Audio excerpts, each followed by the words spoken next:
Good evening. It is October 3rd, 2018, 7 p.m. This is our regular Ottawa City Commission meeting.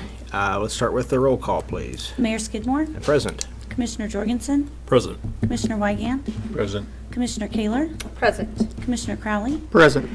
We do have a quorum. Everybody's here. We'd like to welcome everybody here at City Hall, along with listening on KOFO Radio and the Government Access Channel. So we'll get started here with the Pledge of Allegiance, followed by the invocation by Pastor Mark Hutton. I pledge allegiance to the flag of the United States of America and to the republic for which it stands, one nation under God, indivisible, with liberty and justice for all. Good evening, Mr. Mayor, distinguished commissioners. Shall we pray?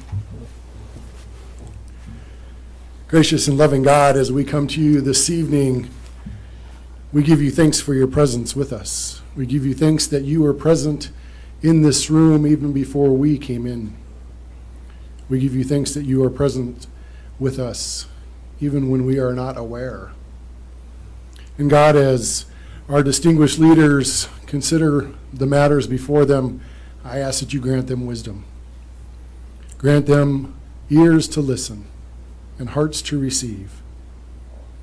And God, we are mindful that tonight they're going to be issuing proclamations on Fire Prevention Week. So we stop and we pray for all of our firefighters and all of our emergency personnel that serve this city and this county. We give you thanks for the dedication that they have, and we pray your safety over them. We also are mindful of the proclamation about the high school, and we are stop and pause and thank you for our teachers, our administrators, all those who are working to help educate our young people. And we pray especially for our young people, that they might be safe, that they might be able to learn in environments that nurture their growth. And God, as they issue a proclamation about domestic violence, we pause and we ask for your intervention. We ask for your intervention in those immediate needs in those homes where violence is happening at this very moment. We pray that people will have eyes to see and willingness to interact, to act, to speak up. We pray for the safety of those who are encountering domestic violence. And we pray for a change of hearts of those who are administering the violence. So God, lead us, guide us. We give you thanks for your wisdom, your grace, and most importantly, your love. Amen. Amen. Thank you, Mark. Very good prayer. Thank you, Mark, for all you covered there. That's great. Let's move on to item 6, which would be the minutes from the September 10th study session, the September 17th study session, and the September 19th regular meeting. Do I have an approval for the agenda? Mr. Mayor, Commissioner, I'll make a motion to approve. is there a second? I'll second it. Here's a second. All in favor, say aye. Aye. Opposed, same sign. Move on to item number 8. Any public comments tonight? No one has None registered. registered. We go on to number 9. It's a declaration. I'd like to give the time commissioners a chance to declare any conflict or communication they've had that might influence their ability to consider today's issues impartially. Mr. Mayor, Commissioner. I will abstain from item 17 on our agenda as I'm the owner of that address. Okay, very good. Thank you, Commissioner. Any others? Okay, very good. We'll move on to item number 10. Proclamation recognizing Ottawa High School Wall of Honor Days. A proclamation honoring the 2018 inductees, Dr. Bob F. Jones, Daryl McDaniel, and Beth Butler Scalet. I hope I pronounced that correctly. Candy Campbell, OHS Wall of Honor Coordinator, and Michelle Gray will accept the proclamation read by, looks like, Blake Jorgensen. Go right ahead, Blake. All right. And the proclamation reads as follows. Whereas the Renaissance program of the Ottawa High School created a Wall of Honor in the spring of 1997 to recognize special graduates of Ottawa High School who graduated at least 10 years earlier. And whereas the school board of USD 290 approved this project in the spring of 1997, and thereby made the Wall of Honor the greatest recognition which Ottawa High School can bestow upon a graduate. And whereas the 2018 group of inductees includes Dr. Bob F. Jones, the class of 44, Daryl McDaniel, the class of 49, and Beth Butler Scollett, the class of 69. And whereas these inductees will be honored at a banquet on Thursday, October 18th, 2018, and officially inducted at the halftime at the Ottawa High School football game on Friday, October 19th, 2018. Now, therefore, the governing body of the City of Ottawa, Kansas, does hereby proclaim October 18 and 19 of 2018 as Ottawa High School Wall of Honor Days, and encourages all citizens to join in honoring these three outstanding individuals who graduated from Ottawa High School. Signed this third day of October 2018 by Michael B. Skidmore, the mayor. And Candy, do we have some of the inductees here tonight? No, unfortunately, we have not traveled here. Okay, all right. We'll come up here and we'll hand here. Very good. Say a few words, Greg. Go right ahead, Candy. Mayor, Commissioners, on behalf of the Ottawa High School Wall of Honor Committee, I would like to thank you for your continued support over the past 22 years of the program. When we think about the Wall of Honor and the inductees that are being inducted this year, we really need to think about this as a community celebration. The education that they receive through the Ottawa School District is just a portion of the foundation of what has helped build them to who they've become. The other part is our community, and we really need to see this as a community celebration. I would also like to encourage you guys and anybody listening tonight to please think about nominating a person for the Wall of Honor. The only requirements is that you've been out of high school for the past 10 years, and the nominator or group of nominators, through your supporting documents of the nomination process, we just ask that you demonstrate to the committee how this person has bettered their community and or better their profession. And that's all we're really looking for. Nominations are open until April 15th of each year, and then the committee meets in May for the next induction. I would also invite you guys all to the banquet, which is on October 18th, and tickets are on sale until the 9th. Thank you very much for your support once again. Candy, and I'll give you these others for the inductees too, so thank you very much. Well said. Thank you, Candy. And it matters not how many times those graduates were sent to the principal's office, does it? Okay, all right, just checking on that. All right. Move on to item number 11.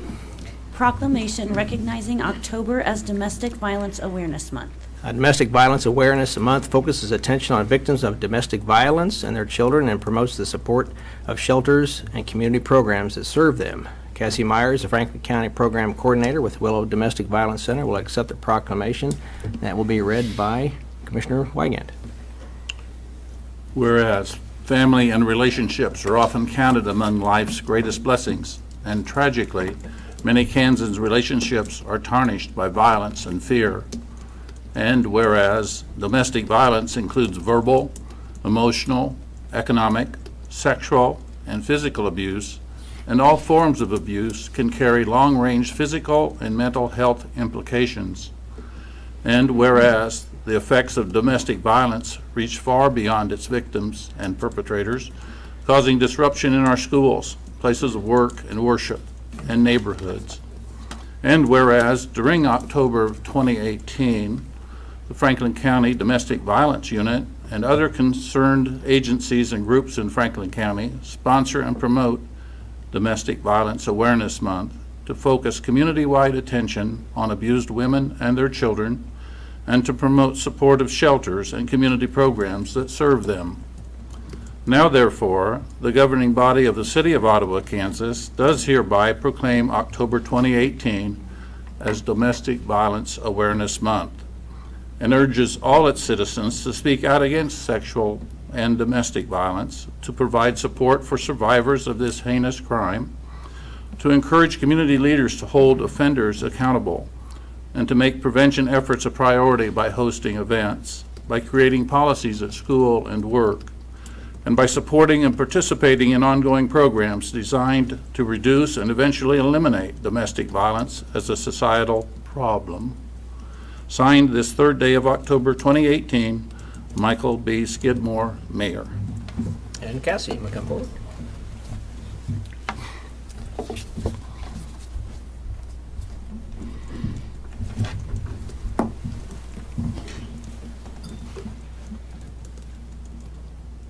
Very good. I'll say a few words, Cassie. Thank you, Commissioners and Mayor, for taking the time to do this and to bring awareness to our community. I also want to thank you for the funding that you give to the Willow Domestic Violence Center. And just upon reflection today, of all of the different ways that we have been able to serve survivors with those funds, helping them with gas to get to court, and helping them with lock changes so their homes can be safe, repairing windows that abusers have broken. So those are just some of the little things that I was reflective of today. We also have our awareness event on tomorrow, October 4th, from 6 to 9 at Unwind. And it is some really brave survivors that had their pictures taken and have written their stories to share with the community to bring awareness to domestic violence and sexual assault and even human trafficking. So we invite you to join us tomorrow night. It's a come and go event, so you can just come anytime between 6 and 9. Grab a glass of wine and just look through the stories and the pictures of these brave survivors. So, thank you very much. Thank you, Cassie, for your service. It's very important. Thank you. Move on to item number 12.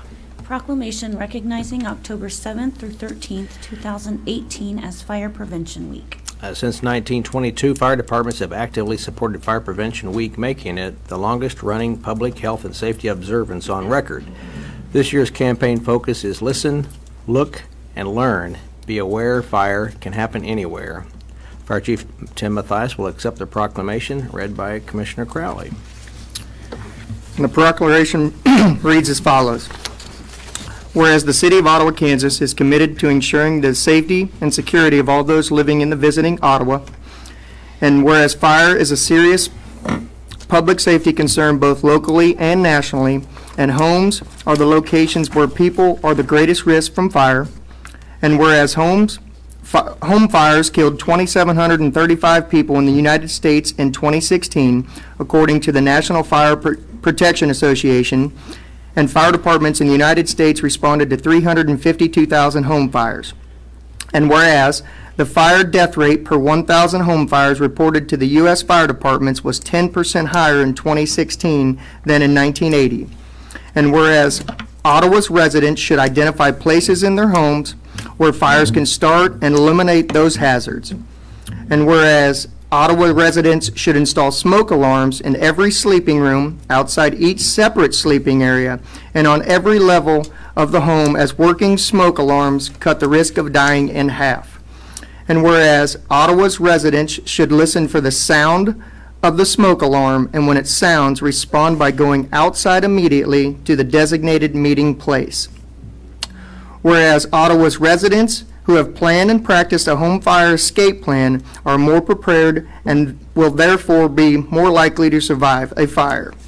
And whereas Ottawa's firefighters are dedicated to reducing the occurrence of home fires and home fire injuries through prevention and protection education. And whereas Ottawa's residents are responsive to public education measures and can act to increase their safety from fire, especially in their homes. And whereas the 2018 Fire Prevention Week theme, Look, Listen, Learn, Be Aware, Fire Can Happen Anywhere, effectively serves to remind us that we need to take personal steps to increase our safety from fire. Therefore, Mike Skidmore, Mayor of the City of Ottawa, does hereby proclaim October 7th through the 13th, 2018 as Fire Prevention Week, and urges the people of Ottawa to develop a home fire escape plan with all members of the household and practice it twice a year, and to participate in the many public safety activities and efforts of Ottawa's fire and emergency services during Fire Prevention Week 2018. Signed this third day of October 2018 by Michael B. Skidmore, Mayor. Good, thanks, Aaron. Chief.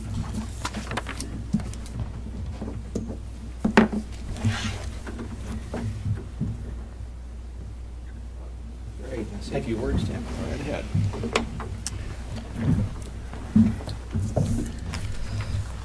Good evening, Mayor and Commissioners.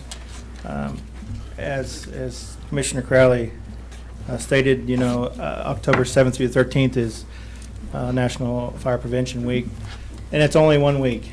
We provide prevention activities throughout the entire year, but we focus this week in the month of October to our schools. We visit every school, K through 5, and every class has some type of safety activity, education, depending on their grade level. With that, we've touched roughly about 6,000 children and adults, because the kids take that information home. I want to kind of just shortly go over a few things. Ottawa is not immune to fire tragedies in Franklin County.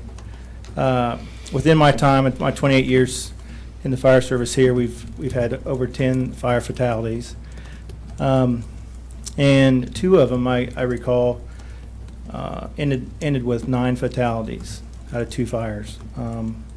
6 children and 3 adults, 1 in the city, 1 in the county.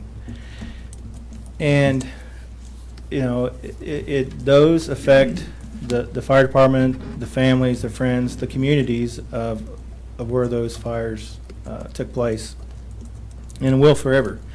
And the easiest thing that we can do is have smoke alarms. We give smoke alarms away for free at the station. All rural fire departments have free smoke alarms. Contact your closest fire department. That is the number one thing that you as a citizen can help prevent a fire death. As Commissioner Crowley stated, that the fire deaths are up 10% from 1980. I would say the number of fires that we had in 1980 probably are 50% more than we have in 2016. So the fires are more deadly. The materials burn hotter, burn faster. The smoke's more toxic. So the quicker you are awakened or know of a fire, the better off you can get out and call for help.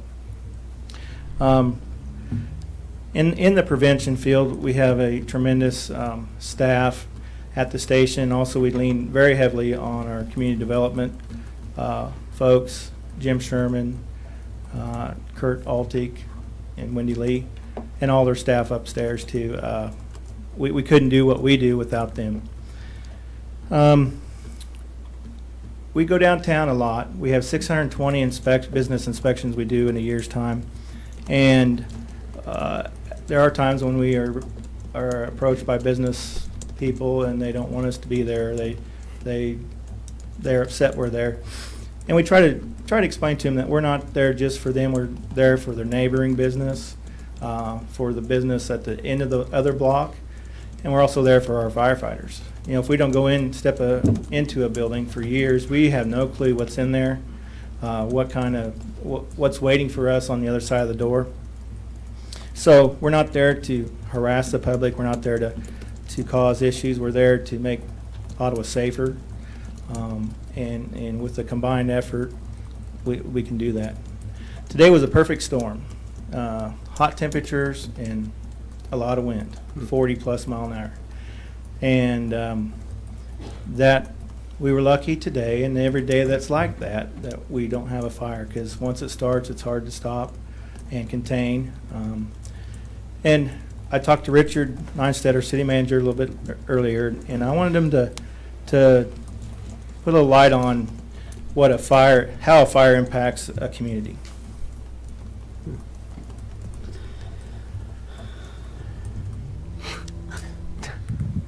Well, I was sitting there reflecting upon this, and one community I was in, we had a fire in the downtown, and an elderly woman died as a result of that. And the day I was to start in this one community.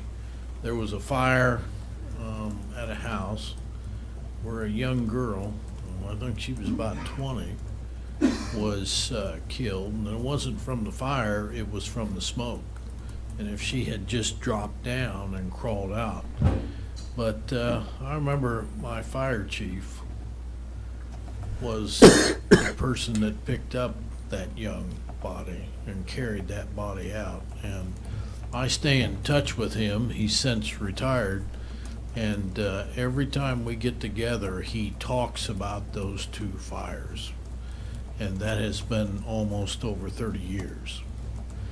So they have a devastating effect upon the people who work the fires and upon the community. But to Fort Scott, we had the north half, a little bit more of a fire, of a block, start on a day like this. Strong winds, it was very hot.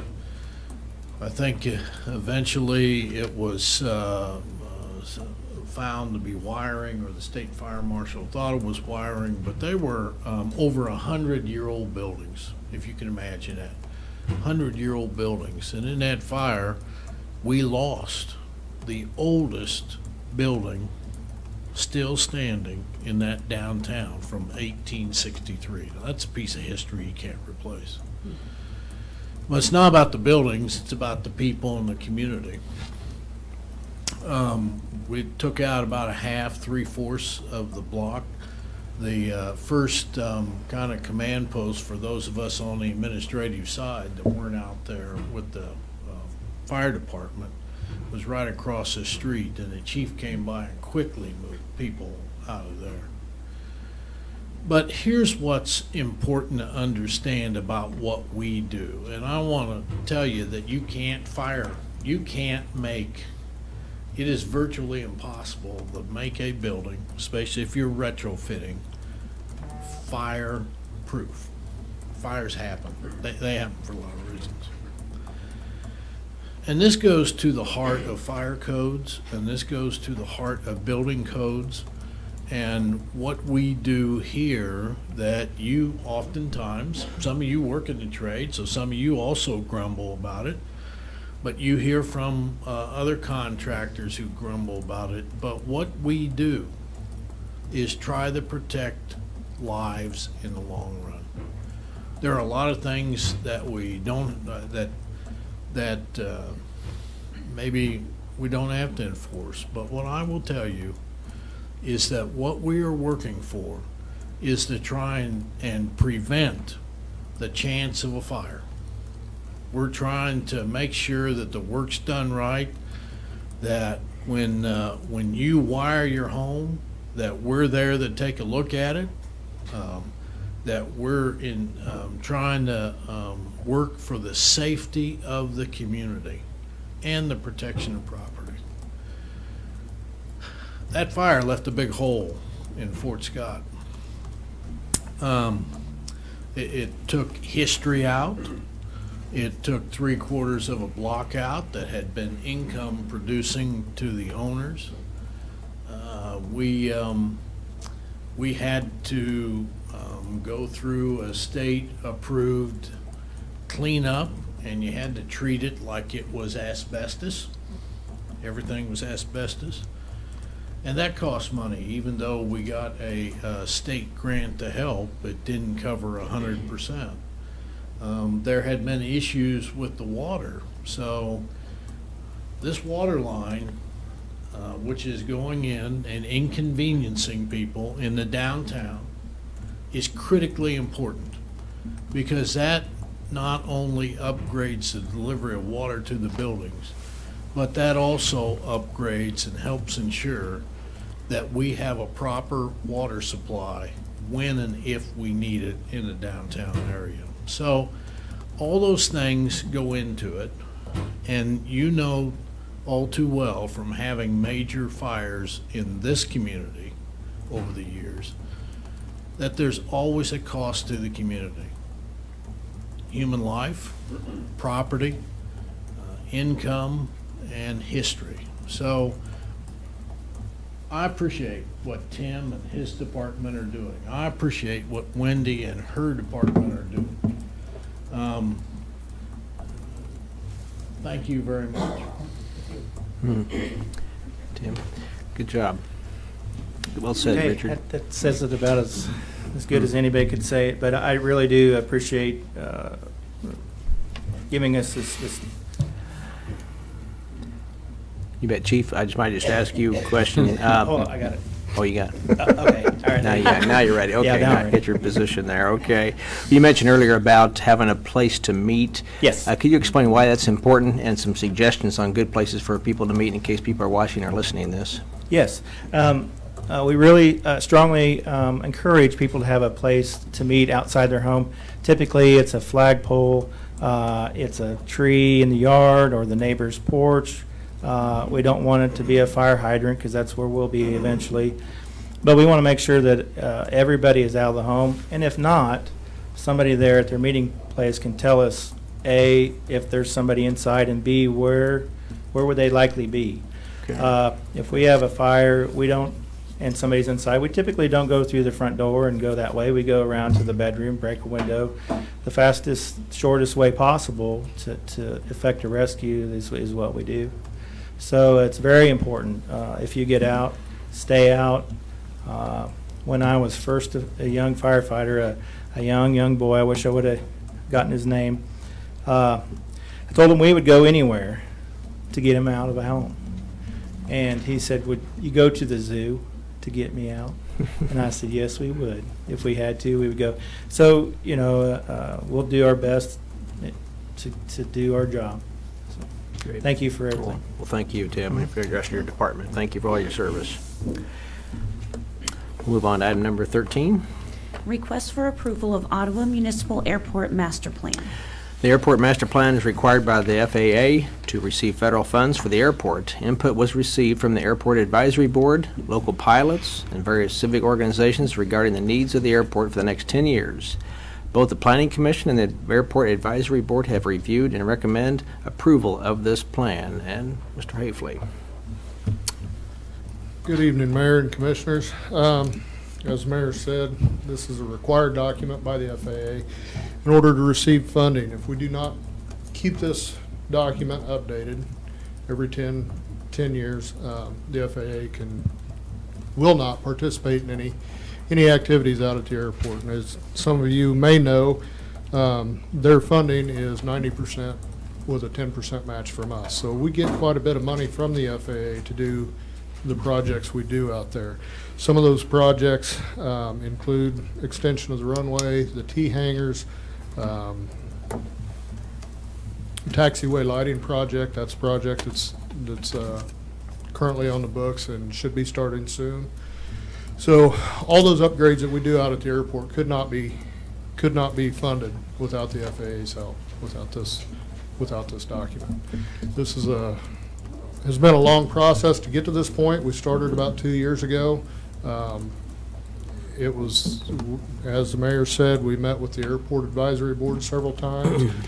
We met with various civic organizations and local pilots. We wanted to get everybody's input into this so that we made sure that we had the widest amount of information to put into it, so, and get everybody's input. So, subject to your questions, that's all I have. We request approval of adopting this. Okay. Anybody have any questions? Mr. Mayor, Commissioner. as the City Commission's member on the advisory board for the airport, it's my privilege to move that we approve the airport master plan as described in item 13. Is there a second? I will second There's that. a second on that. Any other discussion on that? I do want to say that the cost of this plan is more than compensated for the savings we have by getting the benefit and grants from the FAA. It absolutely is, but to go along with that, Mayor, the cost of this plan was also funded at 90%. Ah, wow, it gets better every minute. Wow, I'm glad I asked the question. Thank you. Any other questions or discussion on that? Let's have a roll call vote, please. How do you vote, Commissioner Jorgensen? Yes. Commissioner Weigand? Yes. Commissioner Kaler? Yes. Commissioner Crowley? Yes. Mayor Skidmore? I vote yes, too. The motion carries. Thank you. Michael. Good job. Item number 14. Request for approval of ordinance granting a conditional use permit at 1740 South Elm. The permit would allow 3 single-family dwelling units at 1740 South Elm Street. The Planning Commission has reviewed and recommends approval of the permit by a vote of 6-0. And Ms. Lee, Good evening. evening. I can move it up and down. But there's Whatever really you no want need. there, that's right. This property has, it's a larger property than most. It's about 40,000 square feet. So a typical single-family lot would be about 7. So part of what we're doing is just acknowledging that the parcel is large.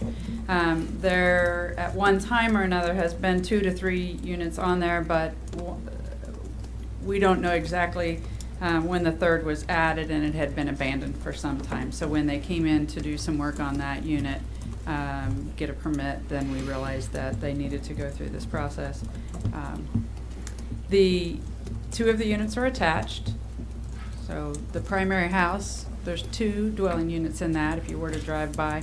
The third unit would be in what would really look to be an accessory structure, kind of an old barn-like garage structure that they will have to complete the remodel on in order to make it work. But before they spend any money, obviously, on the structure, they want to be sure that you've approved the conditional use. The only person that was in attendance at the meeting was the owner of the property. Currently, all 3 dwelling units would be occupied by family, but obviously that's not necessarily always guaranteed in the future. Planning Commission voted to recommend to you approval of this conditional use. And just Wendy, just to clarify that on the Planning Commission, neighbors had a chance to come and give their opinions on this as well, They right? did. They were notified by that there would be a public hearing. We didn't have any calls or questions. Okay. And one of our planning commissioners actually lives nearby, and the only comment we got from that was that they knew that the sewer connection had actually been upgraded at one point, so it would have good connections. So. Good. Okay, good. Anybody have any more questions of Wendy? I'll entertain a motion on this item then, if there is. Mr. Mayor, Commissioner, I'll make the motion to approve item 14. is there a second? I'll second it. There's a second. Any other discussion on this? If not, let's have a roll call vote, please. How do you vote, Commissioner Crowley? Yes. Commissioner Jorgensen? Yes. Commissioner Wygand? Yes. Commissioner Kaler? Yes. Mayor Skidmore? I vote yes, too. Motion carries. Thank you, Wendy. Guess you stay up there. Item number 15 looks like it's next. Request for approval of ordinance rezoning property at 1729 South Princeton from R1 Low Density Residential District to C3 General Commercial Zoning District. This ordinance also repeals the corresponding section of the zoning map included in Ordinance 3501-05. The Planning Commission has reviewed and recommends approval of the rezone by a vote of 6-0. Wendy. Commissioners, this, the next 2 actions actually relate to the same tract of ground. And as I mentioned to you in the study session, I think the map that had been sent to you was incorrect. And so I've provided for you tonight an updated drawing of that parcel. Typically, when you look at an aerial map on the county system, those light yellow lines are the property lines. This property has had a boundary line adjustment, and so now that parcel is as outlined in green. It's a little unusual in size, but part of it has to do with encroachments on other properties, abutting rights of ways, and then, of course, the moved property line. So the first action, number 15, has to do with rezoning. This parcel has some residential to the south. It has commercial to the west on a couple of fronts, commercial to the north some multifamily to the north, and then single family to the northeast.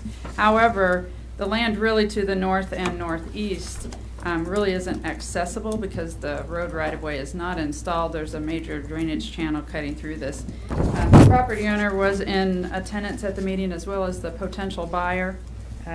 The property owner's comment was, that I thought was worth passing on to you, was it has some unusual things, this tract. It has a high-pressure gas line that cuts through it. It has a couple storm drainage channels. It's not really suitable, in that property owner's opinion, for residential. And as you know, if you've got a high-pressure gas line running through a parcel, it does make it less suitable for residential development. So the planning staff and planning commission, as you mentioned, recommended approval of the rezone at 1729 Princeton. Wendy, what was this before? Do you know? It's currently residential. I mean, what was in this property before?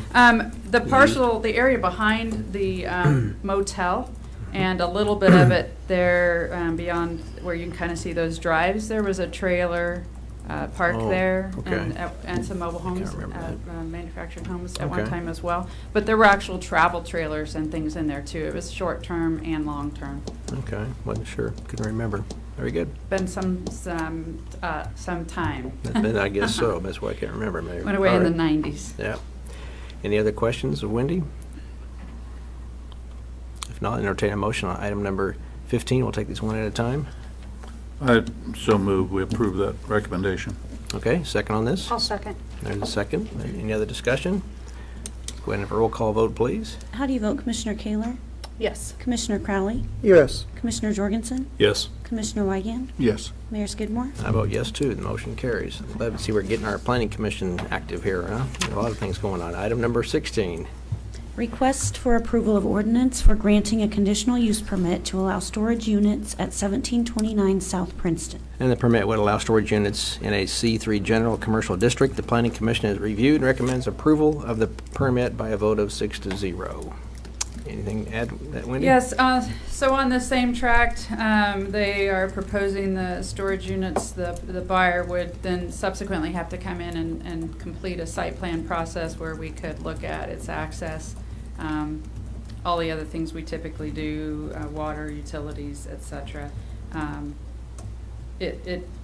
It's kind of, again, an unusual parcel, and so having some commercial and other things nearby, it does seem to be fitting to do that. I know there was one other thing I was going to pass on, and it must be late. That's all right. Mr. Mayor, Commissioner, I move to approve the ordinance as described in item 16 of the agenda. is there a second? I'll second. There's a second, okay. Any other discussion on this? How many square foot in these two tracks, and like how many units will be there? Yes, it's about 250,000 square feet. Size. Yes, it's very large. About 6 acres. Yes, I think that's about right. They will have to do, obviously, some survey work too, so that we can see where all those impediments, as I said, to the residential, where they are, because they also will have some impact on this opportunity for development. In fact, one of the reasons we had actually been looking at platting, having them do a plat. We couldn't because there just wasn't enough information yet for us to figure out where appropriate easements need to be. There's some existing things there that need to be in dedicated easements that are currently not. But it's going to be easy to meet all the stormwater. It's significantly large, all so that yes, stuff. it has some, yeah. We'll hope for even some clean water improvements, et cetera. Okay. I assume on the planning commission hearing, the neighbors were informed as well, and they had any comments? Yes. They were Yes, all- both of those items require a hearing notice, and the neighbors were all informed. It appears that the trees provide a barrier to some of the residential housing. It does, Is that what we're seeing and the there? property owner to the south is the property owner selling this, so they were, yeah, not concerned apparently. Very good, okay. There hasn't been a permit applied for, you said, right? No, they have So to go you through have- a site plan process. Do you have any idea of maybe any kind of start time? No, because Okay. it'll I take a little figured. while. Oh shoot, I remembered what I wanted to, I know, I was just gonna go back and say, when we talked about how long it'd been since the travel trailer, that's part of what supports the rezone and conditional use, because there's been no use on it in over 20 years, and that is not to anyone's advantage. Okay, good. Any other questions? All right, I guess we'll go on to vote, please. Roll call, please. How do you vote, Commissioner Wygand? Yes. Commissioner Kaler? Yes. Commissioner Crowley? Yes. Commissioner Jorgensen? Yes. Mayor Skidmore? I vote yes, too. The motion carries. Thanks. Item number 17. Recommendation by Neighborhood Revitalization Committee to add one residential structure to the program. The property recommended is located at 518 West 2nd Street. All properties are within the established neighborhood revitalization district. Wendy? As you know, there's a committee that's comprised of one city commissioner, one school board member, and one county commissioner, and the committee reviewed this condition. It met the thresholds as far as staff's review of it, and so the recommendation is to you to go ahead and approve. Anytime there's a neighborhood revitalization, until it's complete, we don't know for sure. However, this is an extensive remodel, and I have no doubt that it's going to meet the threshold of improving the property. So it would be a rental, and so we've put this schedule here for you about the rebate that would be available upon payment of taxes each year. Very good. Any other questions on this one? If not, I entertain a motion. Mr. Mayor, Commissioner. I move that we approve the item number 17, which is the neighborhood revitalization of 518 West 2nd. Very good. Is there a second? I'll second And it. there is a second. Any other discussion on this? If not, let's have a roll call vote on that too, please. How do you vote, Commissioner Jorgensen? Yes. Commissioner Wygand? Yes. Commissioner Kaler? Yes. Commissioner Crowley? Abstain. Mayor Skidmore? And I vote yes, the motion carries. Thank you. Move on to item number 18. A resolution to waive the statutory requirement to use generally accepted accounting principles, GAAP-based accounting for fiscal year 2018. Resolution authorizing the City of Ottawa, Kansas to request the Director of Accounts and Reports to waive the statutory requirement to use GAAP based on accounting as for the reporting fiscal year 2018. And Betty, and feel free to adjust the podium as well. I may or may not need to do that. It feels pretty good. So Okay. Great. Well, Thank all you. right. Good evening, Commissioners and Mayor. Before us tonight, we have a resolution requesting the waiver of a waiver allowing us to request the waiver for accepting or not accepting the generally accepted accounting principles of GAAP. We would like that to be waived because of the fact that the City of Ottawa uses a cash basis for accounting and we do not use a accrual basis for accounting. The state has put into place for communities much like the City of Ottawa to ask to have this law waived so that we are not in violation. This is a common practice. We come to you on each year with this. It's nothing new to you, but we again do need your acceptance or your approval of this resolution. This is something we need to do each year. We can't do it 10 years at a time, I guess, right? Yeah, we Okay, cannot save you do the it for a hassle, but 10-year okay. process. Well, good to see you anyway come up, so glad to have you up. Motion on this item number 18. Mr. Mayor, Commissioner. I'll make the motion to approve item 18. All right, second on that. I'll second. There's a second. Any other discussion? Let's have a roll call vote on that too, please. How do you vote, Commissioner Crowley? Yes. Commissioner Jorgensen? Yes. Commissioner Wygand? Yes. Commissioner Kaler? Yes. Mayor Skidmore? And I vote yes too. The motion carries. Very good. Move on to item number 19. Request for approval to award bid for purchase of camera van. Bids were obtained to purchase a 2018 box van to use as a camera van for the Utilities Department. The van and the video system provide service and maintenance of the city's sanitary sewer collection system. And Betty and David here today? He's not. Okay, that's fine. Go right ahead, Betty. Yes. On September the 10th, the city took possession through a process that they had been through with our city commission, or with our city manager, and also with our finance director and the utilities department for a camera van. Dennis Tharp, our utilities director, will give us a little bit of information on that. I believe that we also have some pictures of that as per request. Yeah. It looks like they're possibly getting there in a minute. But I'll go ahead and go a little bit further into the bid. We took this to bid to local banks. Bank of the West came back with the highest bid that we had, or I'm sorry, the lowest bid that There we we go. had, That excuse sounds me on better. that. Yes, sometimes being high is great, but not in a bid for interest rates. That was a 3.83%. It's 10 annual payments. Those payments are $24,726.85, and we would like your authorization to approve that. These pictures were taken by one of Dennis's employees out at the warehouse, and I'll let him talk to you a little bit about what that looks like, and if you have additional questions about the bids or that type of thing, I'd be glad to step back up and answer those. Good evening, Mayor and Commissioners. Just want to take a couple of minutes and make a couple of points as to how, we come to some of these decisions. This van, the new one, looks really good, We didn't have pictures of the old one, and I wish I had taken some before we, got to this point. But the old van was 17 years old. We have a lot of expensive equipment. I think we all recognize that. And we put a lot of time in to making the correct and proper decisions as to what we're going to replace and how we're going to replace stuff. Most of our stuff over a period of time goes way past its life, and we make it work, but we continually try to upgrade as we go along too. The last 2 years that we had the old van, it spent more time in the shop than it did in service. The last 45 days that we owned the van, we wouldn't even put it out because we had traded it, and we were afraid we would have to spend money on it, to fix it before we traded it for the new van. Lots of things created problems. This particular piece of equipment has literally thousands of moving parts. We're looking at a van, we're looking at a truck. That's only part of the story, because as you all know, what we use this for is to put a robotic camera in the sewer system, the storm water system, and look for problems.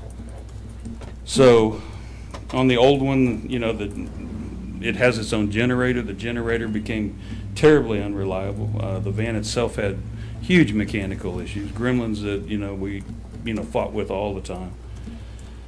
The camera and the computer software were antiquated and really impractical to update. We all know how fast technology moves, and so at some point it's just unrealistic, to continue to throw money at something that's not going to be viable down the road.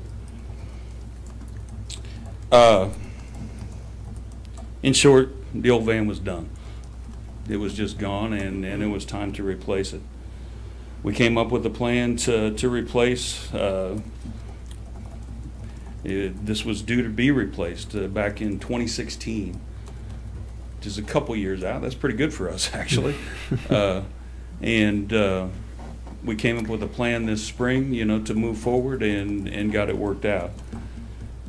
This camera, I think a lot of you understand, it's just integral to what we do on an ongoing basis, especially with our institutiform process, which is the relining of our sewer pipes, so that we don't have to go in and open cut and replace pipe, which literally saves this community thousands of dollars by making the proper decisions with this camera as to how we move forward with that.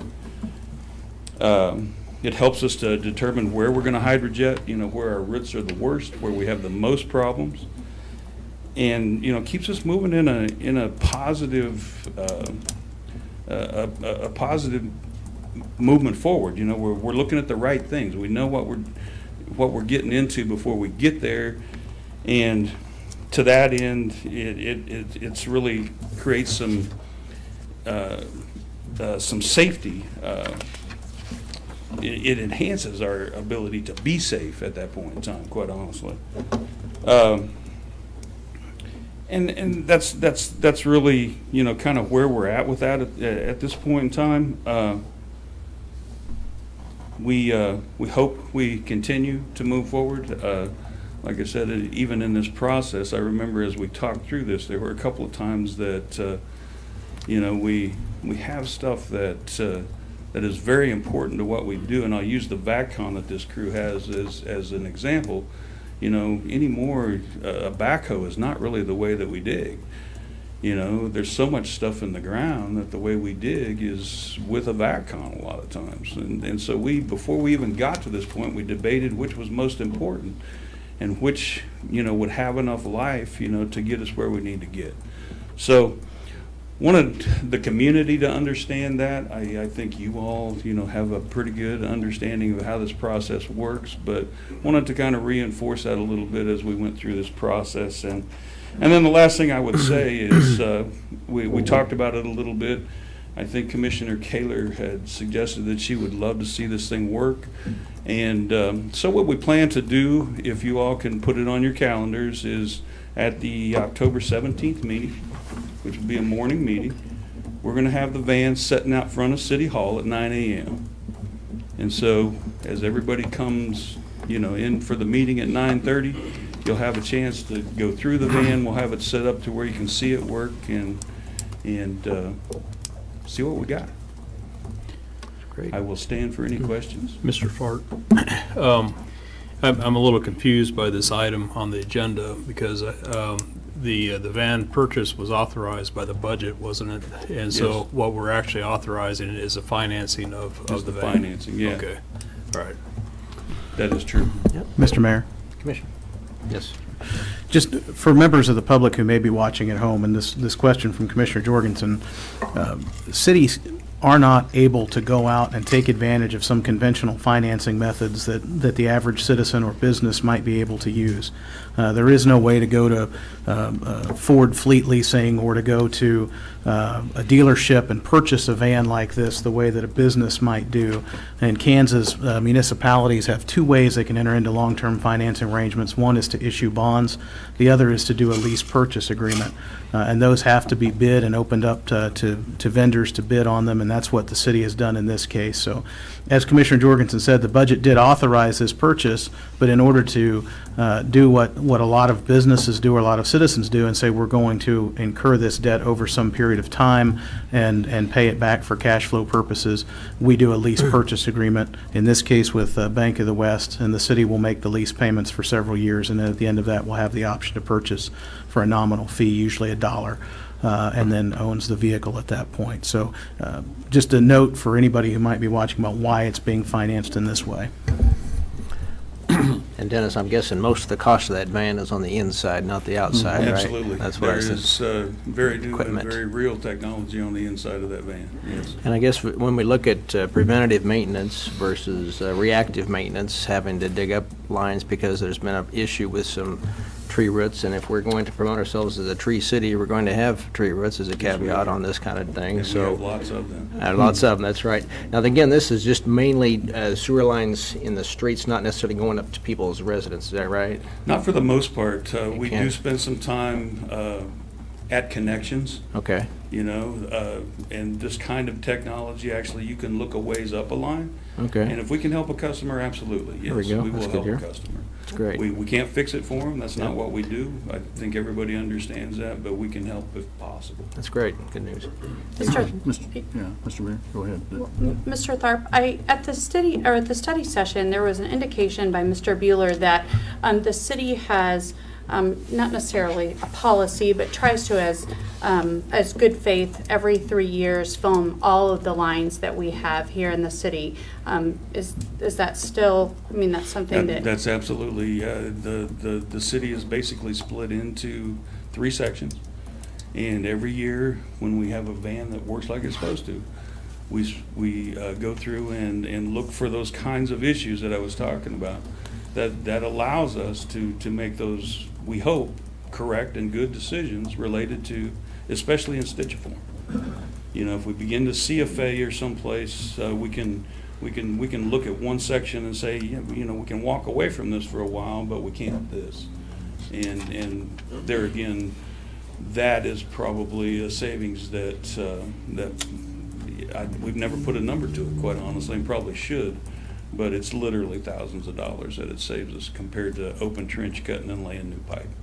I kind of attune it too, like when you go to the dentist and they say they're watching a certain tooth, and you just continue to watch that spot, and if it needs service, then you're going to give it service instead of letting it break or letting it turn into a full-on out dental cavity. You're taking care of it as soon as you can with preventive maintenance. Yeah, and due to this van and the in-stitchiform process, this community has made huge headway compared to other communities in what the sewer system looks like.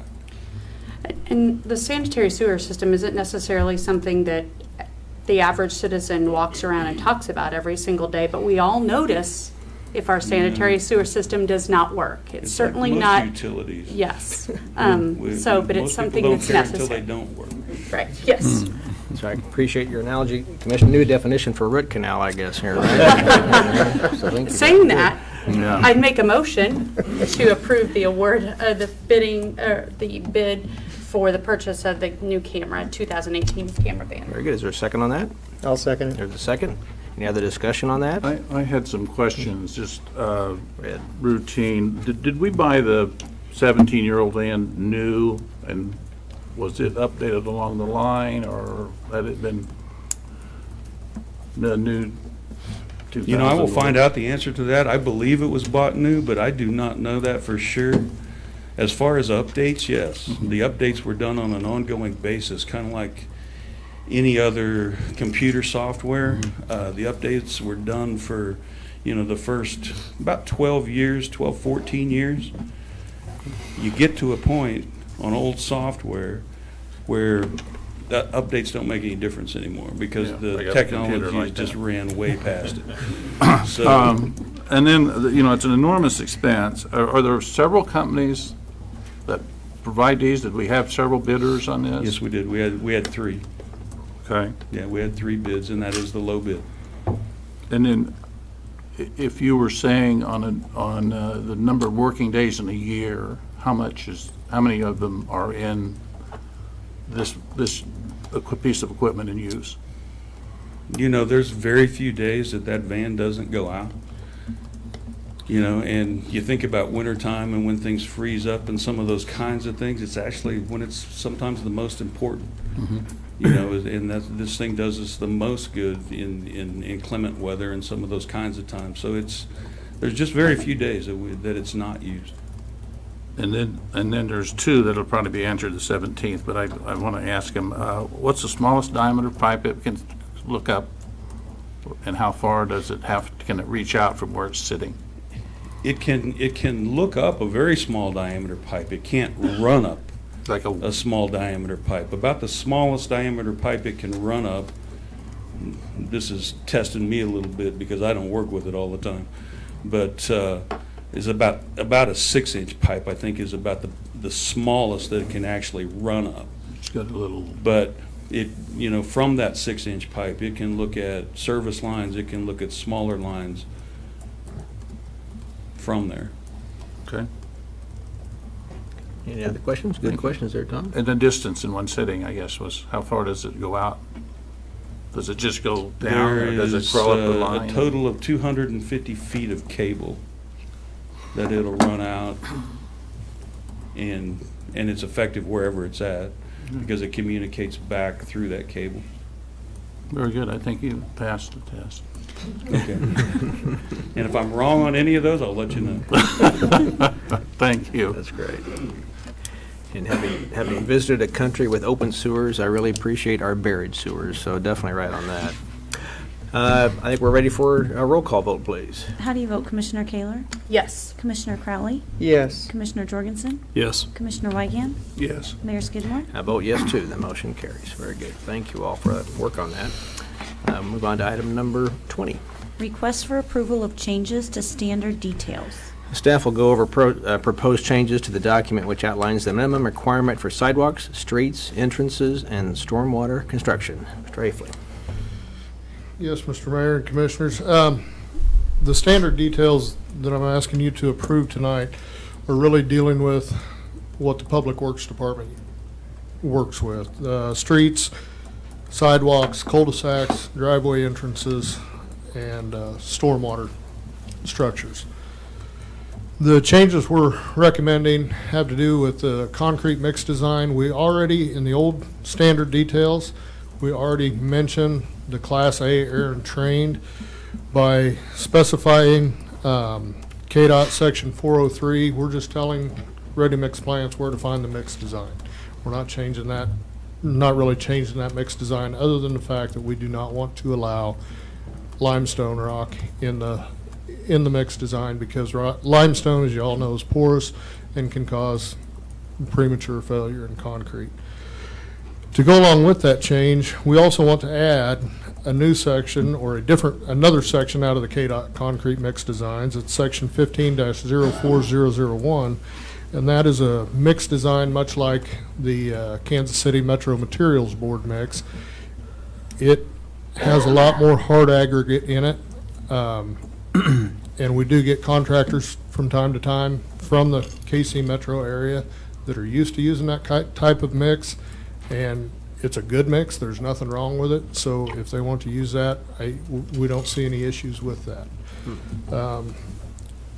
Another change or update is on the entrances and cul-de-sacs. Currently, the sidewalk, where we require a sidewalk on one side of the street, where there's a cul-de-sac at the end of the street, we allow the sidewalk to end at the beginning of the cul-de-sac.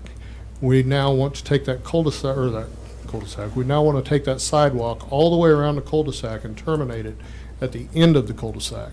The reason for this is we've had several instances where the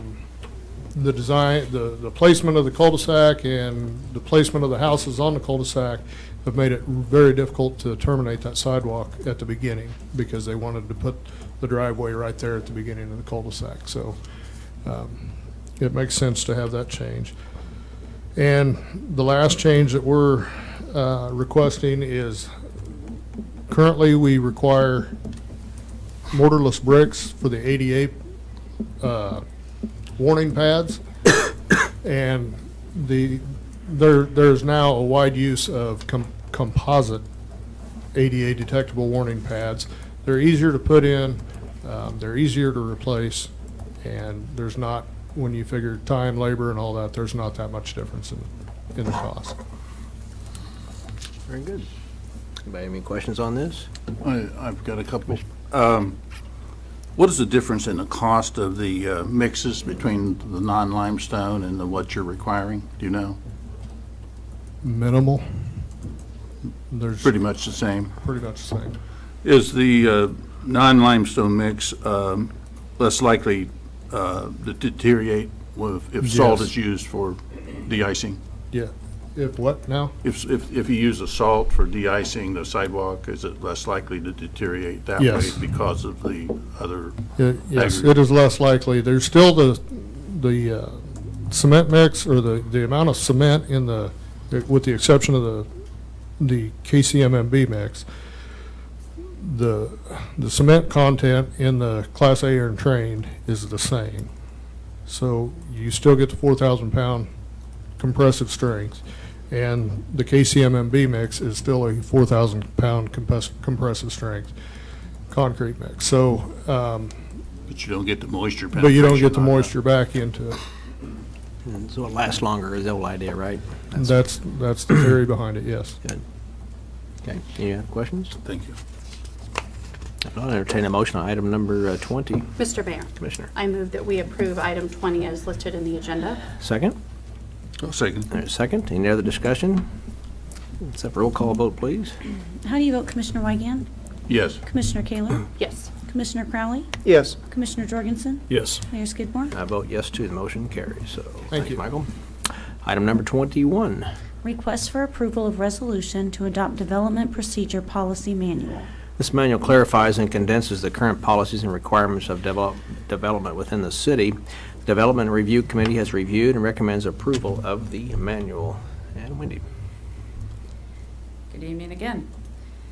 So the Development Review Committee, that's comprised of most of the directors of the city, along with the city manager, and then some of the superintendents as well. That committee represents enough of the organization to be sure that when we're looking at a project, we're looking at it holistically. So we aren't just looking at public works and community development standards. We're making sure that the utilities, et cetera, are all manageable and work best for everyone involved. That group then is responsible for a number of different municipal code sections, the zoning ordinance, a bunch of different standards. This policy manual is called the Development Procedure Policy Manual. It is essentially a summation of all of those things so that if you're a developer, you can download this document and then be referenced to all of the other places where the real detail can be found. It might be a municipal code section, it might be the zoning or the subdivision regulations, it could be the standard detail set regulations that you just talked about with Mike. And so we do that so that people can understand sort of the process that they're going to follow whenever a certain kind of activity takes place and what of those things can be overlapped. It talks a little bit about incentives. So it's kind of a broad document intended to help people who are not used to doing business here understand our policies and practices.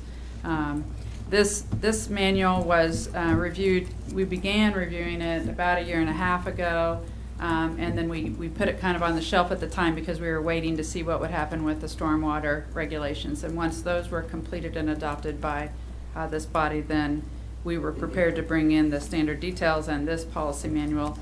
Following this, the economic development incentives are coming sometime in the next several months, and then the utility department standard details. And that would then hopefully wrap us for having all of our documents back reviewed, made sure that they're consistent, clear as we can make them, and easily found by anybody who wants to do business here or do design work for somebody who wants to do business here. So the committee reviewed and the document and recommends approval of the manual. Again, who was on the Development Review Committee? That was... The finance director, city manager, director of utilities, director of public works, director of community development, the building official, the fire chief, and then several other superintendents along with the city clerk.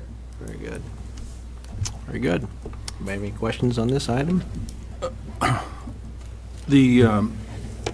And we saw the document the other day at the study session, but I don't recall, each one of those boxes on those flow charts, is there a time frame on, like, between the time you ask and when you go to the different approval processes and how that's determined, so somebody could look at it and see how far they are from actually getting to move dirt or to build? I don't know that you can look at the boxes and see that, but if you read into the agreement or go to the site selected referenced, you could. So for example, if you were doing a site plan process within this book, this manual, it says that we'll return those comments. So if you submit today, 2 weeks from today, we'll give you back a review.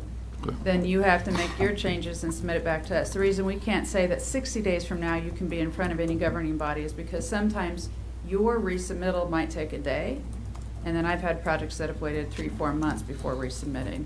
And so we don't timeline it out all the way, but if somebody tells me what they're trying to do, we'll back it all the way in through and say, okay, here's each of your deadlines. If your consultants can meet the deadlines, we'll do our best to meet ours.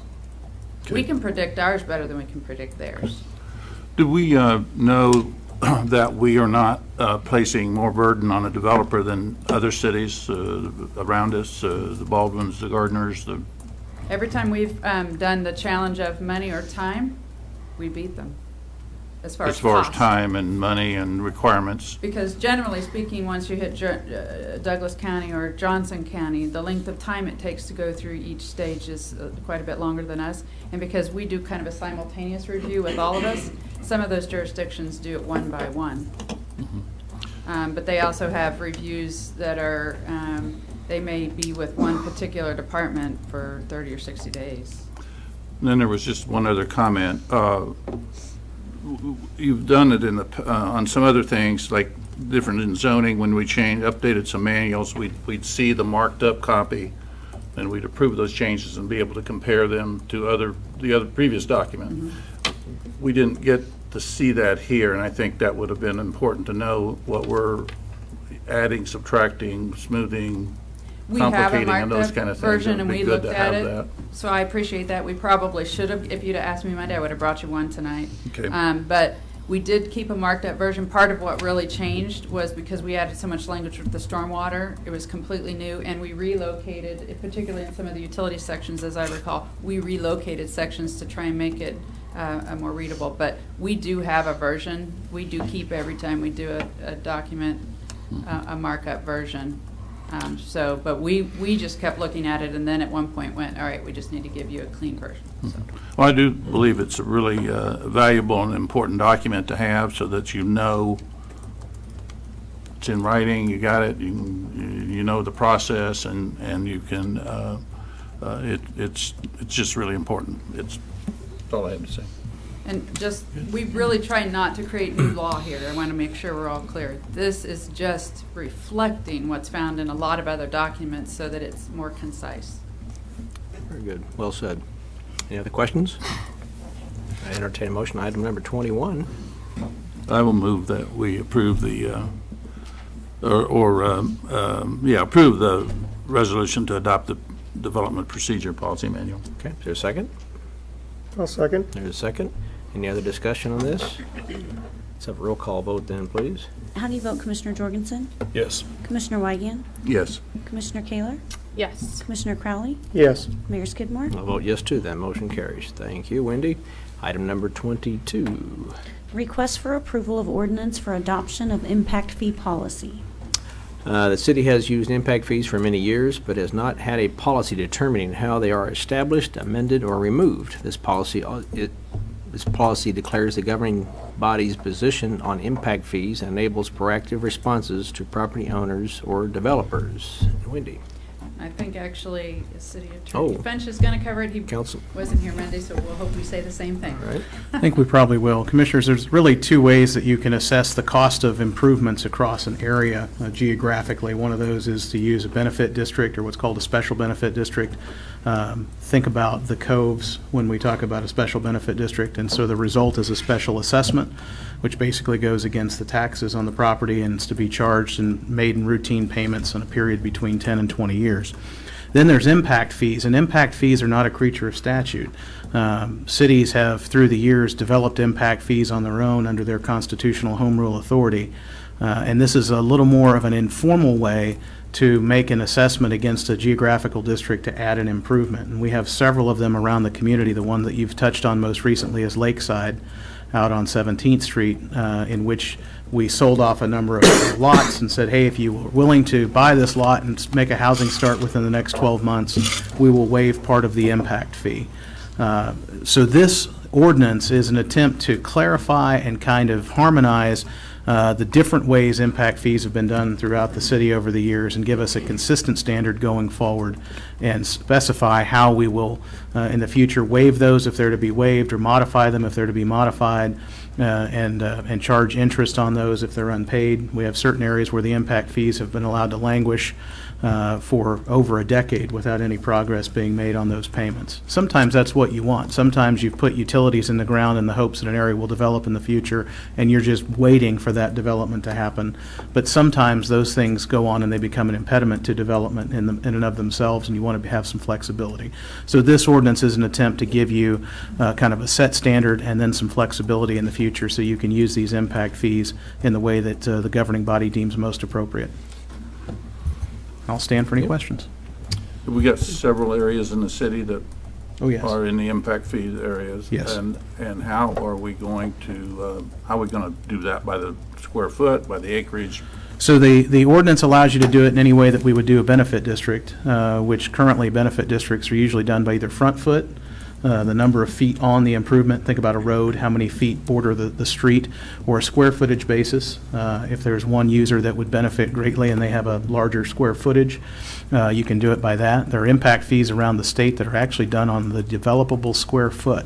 So think about an urban environment where a high-rise building might have an assessment of a certain number of cents per square feet in that building. But this allows you to use any method that is fair and equitable and spells out specific examples like square foot and front foot. You have mostly front foot around the city, or where the lots are the same size. As a substitute for front foot, they've just said interior lot or corner lot and use that as kind of the measuring stick. Okay. At our study session, I asked a question about whether or not, within this policy, it says that the funds have to be utilized within 5 years when they're collected. Is there any reason that that should be lengthened? I mean, is there any reason why 5 years is not enough time? I mean, I understand that from what Mrs. Lee had said, that those are usually, those are fees that we actually are just collecting because we've already spent the money, but is there use for having a link? Almost always when a city imposes an impact fee on a neighborhood or an area, it's because they're going to put the improvements in then. And it would be very rare that you would ever collect an impact fee and not have the improvement in place before you collect the impact fee. So I think if you think of this as kind of an agreement between the city and a group of citizens that we're going to put improvements here and you're going to pay for some part of them, that you would want to honor that in a timely fashion so that you're not collecting funds for an improvement that hasn't been delivered. And an impact fee, is that a one-time fee or is it amortized over? Typically, they're amortized over several years, Mr. Mayor, usually 10. All right, Or they can be left to ride, as I said, and you pay them all at Right. once when the property sells. I see. Yeah, we haven't done anything except for a one-time fee. Okay. Because ours are due at, currently, this gives you more flexibility, but currently, it is a payment when you pull a building permit and/or transfer the ground, and it's a one-time fee and you're done. But does this policy allow it to be? This allows you to have more flexibility so you can assess them over time, which is usually a little easier. And some of those that sit, as you might imagine, so you put in a road, and we have this example here in the city, you've put in a street and some improvements up in a neighborhood on the north side, and now you have lots that it's very difficult to sell because the impact fees are so great, and there's no flexibility to stretch them out over time. So people say, well, I can't really sell this because nobody wants to buy it and pay a $6,000 or $7,000 impact fee right off the bat. And so this would allow you to kind of readjust that and move it out over 5 or 10 years. Very good. Okay. Good answer. I'm thinking of the, also the Southwest pump station that's been in 10 or 12 years. I don't remember how long that's been, but that would be a sizable, if we add the interest, that'd be a sizable impact fee because there's some large acreages and some long runs of it along the street frontage. Absolutely. That's one of the more famous ones in terms of inside City Hall and in terms of the size of it and what was done there. But the hope is that that would eventually attract commercial or industrial development in that area, and you would get a buyer who would be able to pay that impact fee. Okay. The hope. Any other questions anybody have? If not, we'll look at a motion on item number 22. Mr. Mayor, Commissioner. I move that we approve the ordinance adopting the impact fee policy. Is there a second on this? Second it. There is a second. Any other discussion on that? If not, we'll take a roll call vote, please.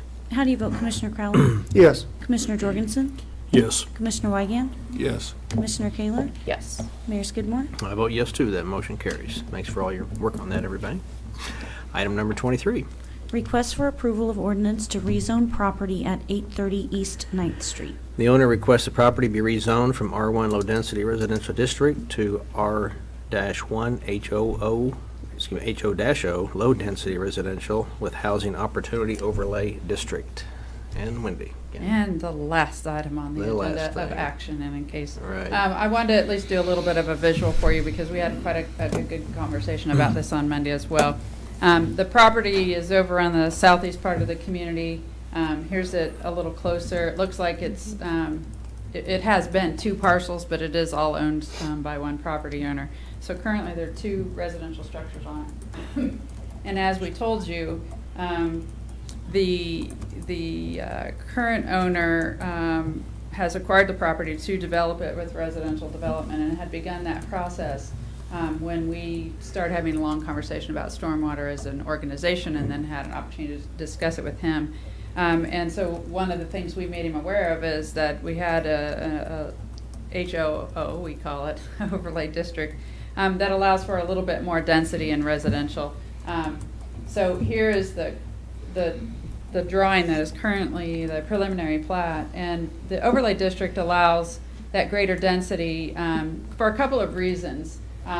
Originally it was created in order to do sort of workforce housing because at the time, and this is what the Coves is zoned, there was great concern that the cost of infrastructure was outpacing the ability to sell and build homes on it that people who are working in our industrial park or wherever, that they could even afford. And so one of the options as a policy is to reduce some of the standards that we've had to allow for folks to put additional units in there. And that's what this is. This allows for a smaller, reduced front yard setback, a reduced side and rear yard, which allows the lots to be smaller.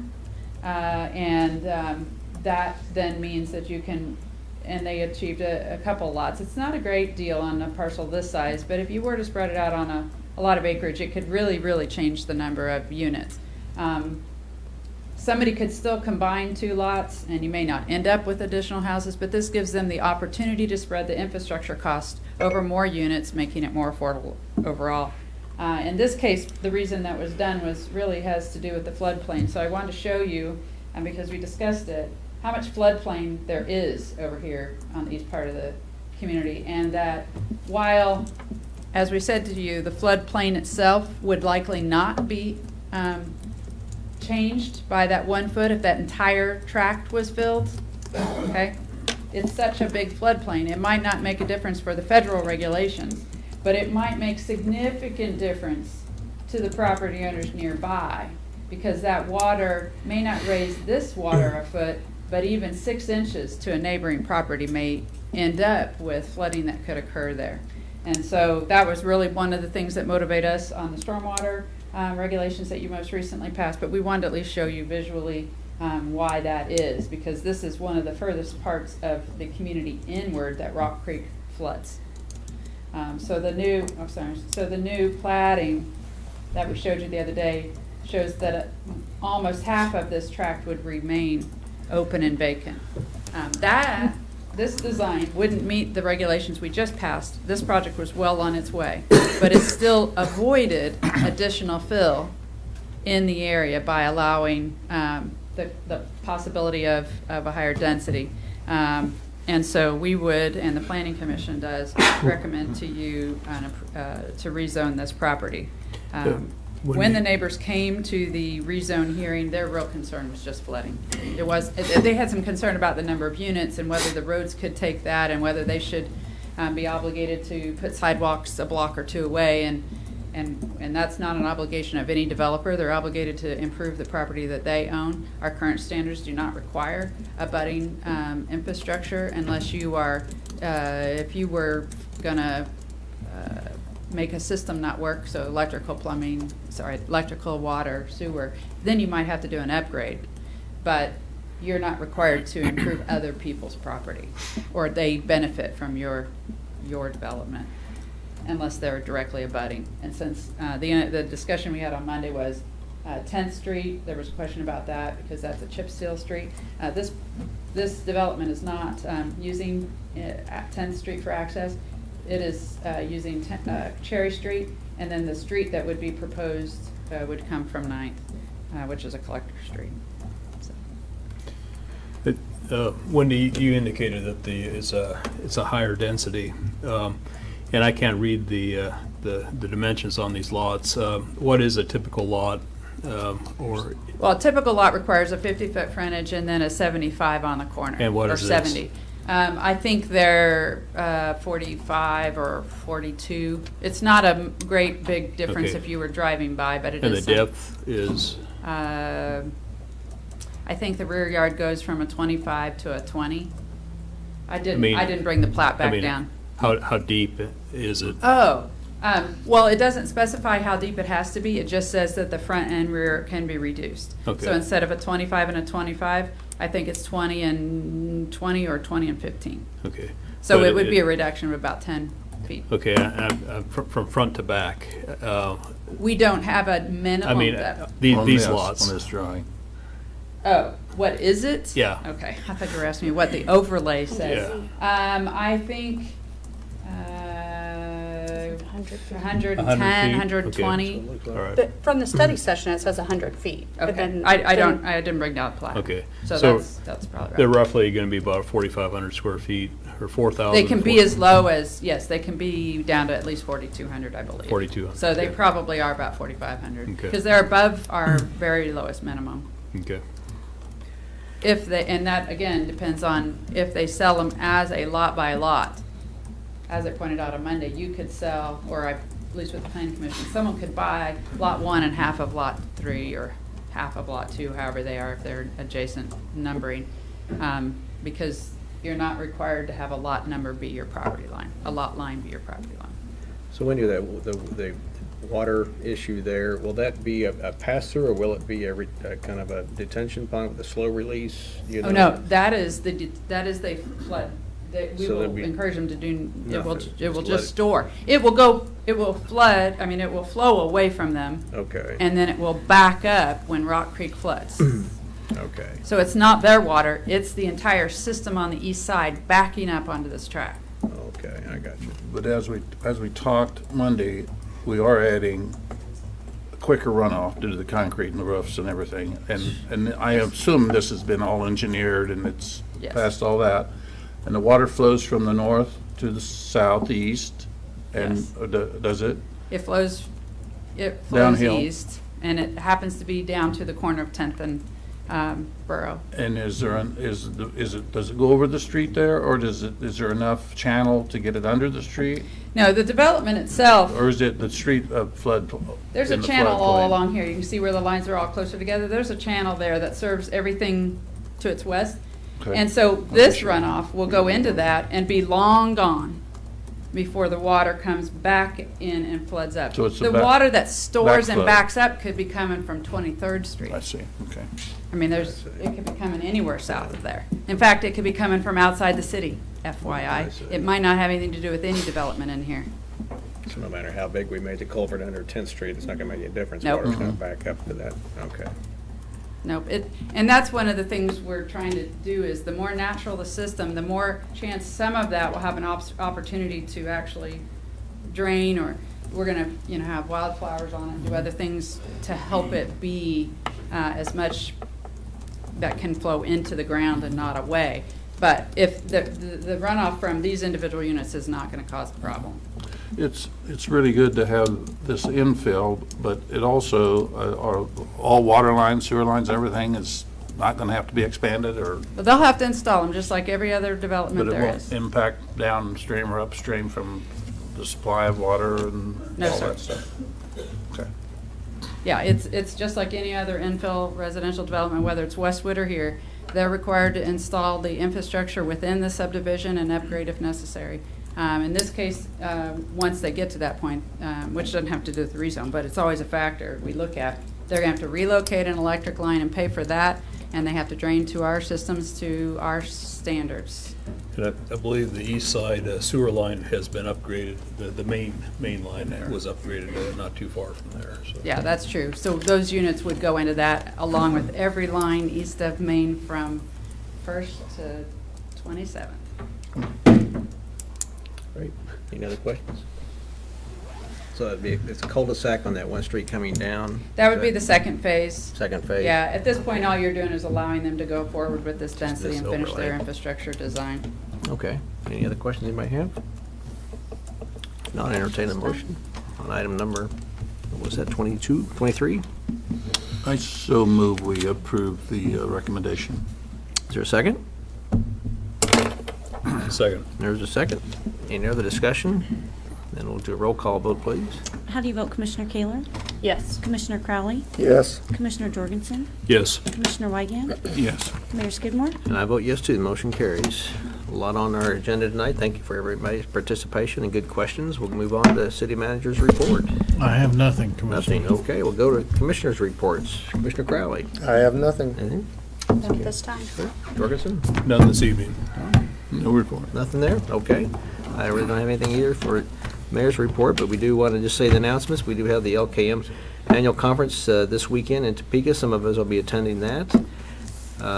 We also have our study session's been canceled on the 8th, and the open house at the fire station, that's from 2 to 4 on the 14th. Is that correct? Great. And you're serving treats? Great, great. You can get a crowd now. All right. So nothing else to bring before the study session? Oh, I do want to say this, too.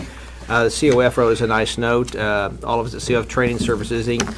are sending a big thank you to all the city employees who helped make our 50th anniversary Fun Festival at Forest Park a success. We so appreciate your attention to ensuring that we had electricity, trash cans, and a clean and pleasant venue, along with the many other ways you partner with our community. So COF appreciated their 50th anniversary. Thank you all the city employees that worked hard to make that happen. So nothing else before the city commission tonight. We are adjourned.